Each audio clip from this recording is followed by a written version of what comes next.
I was at church, and at the end of the sermon, the pastor invited anyone that is struggling with anxiety and depression, crippling, to come to the front of the church at the end of the sermon, and the deacons and the pastors and people that work in the church would give you some of their time and some of their words and some of their guidance. And about a third of the church gets up, and there was a lot of tears, a lot of crying.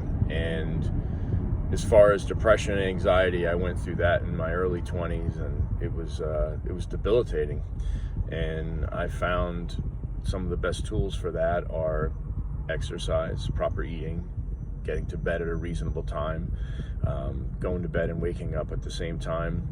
And then also there's the component of putting your faith in something greater than you.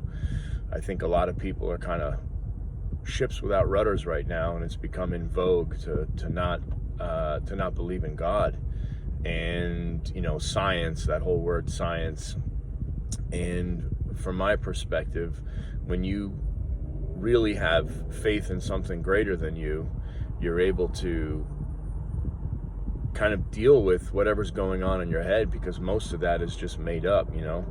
Anxiety is a worry of the future. Depression is a worry about the past or regret of the past. And if you try and live in that moment and live with God and put your faith in the hands of God, that anxiety can go away. And a lot of times people that are anxious or depressed are not doing what they should be doing, and they're not addressing their fears. So I would say, very important, if you have something that you're afraid of, every time you walk away from that fear, it gets stronger.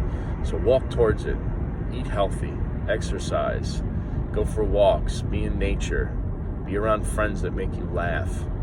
Start forcing yourself to do these things. Add meditation, so important. Learn to control your mind.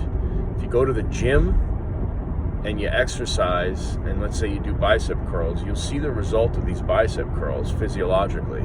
When it comes to meditation, I ask people, do you meditate? Oh, I can't sit, I can't concentrate. Well, that's the whole point.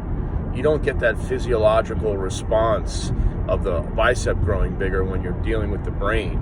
So put in the time, learn to meditate. There's so many resources online. Sit and pray, sit and breathe. Focus on your breathing throughout the day. I have 5 alarms set each day to remind me to get back into a proper rhythm of breathing. The reason why you feel good after a good night's sleep, or you feel good after exercise, is because your body's getting the proper oxygen through proper breathing. Focus on your breath. The goal of the dark side is to get everyone anxious, angry, and fearful. And don't let the fear get to you. Put your fear on God. Speak to God. Depression and anxiety can be beaten without pharmaceutical drugs. That's a never-ending cycle, and there's no biological free lunch. So when you're taking drugs that will help spike, let's say, dopamine or serotonin, there's going to be a result from that, and it's not going to last forever, and you're going to have to change medications. You're going to have to up your medications.